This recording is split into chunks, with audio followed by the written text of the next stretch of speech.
Hello, I'm Ron Hetrick, Senior Labor Economist and Director of Staffing Product here at Emsi Burning Glass. The Bureau of Labor Statistics released their employment situation summary for August of 2021 today. Here's a quick take about that report. So the Bureau of Labor Statistics releases their employment situation report today. Inside of that report are three things that we particularly want to pay attention to.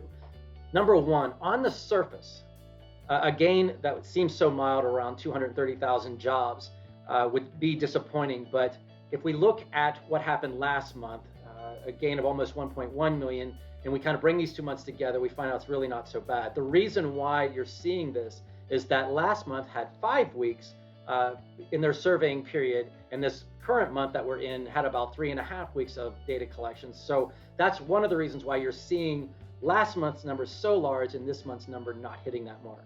The second point that we want to talk about in this report is that although the number of employed went up a bit, a couple 100,000, what's interesting is that we did see the number of unemployed dropping, but we actually saw a really significant increase in the decline of people that were out of the labor force but wanted a job. Now, where exactly those people went, we're not quite sure, because they didn't exactly they weren't exactly employed, because those numbers didn't gain at that level. Some of them may have gone into the unemployed ranks. Some of them may have completely dropped out of the labor force.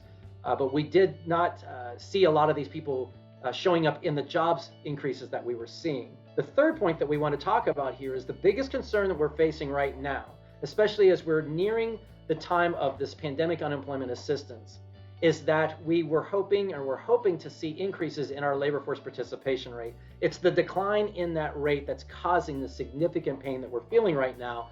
And those numbers have been stagnating for about a year. They started to edge back up, but they flatlined. People are not returning back to work. So to be in the labor force, you have to be employed or unemployed looking for a job. And these people are not doing either. They are staying out of the labor force. So a little discouraging that we're not seeing improvement in those numbers. The last thing I want to talk about is that we are hoping that with some of this assistance coming to an end in the beginning of September, that these numbers will start to improve. However, with the survey week falling so close to when these programs end in September, it's hard to imagine that we'll see a significant improvement in the September numbers, but we would expect to see probably a pretty significant improvement in the October numbers once all of these people start making decisions about how they want to handle re-engaging in the labor force.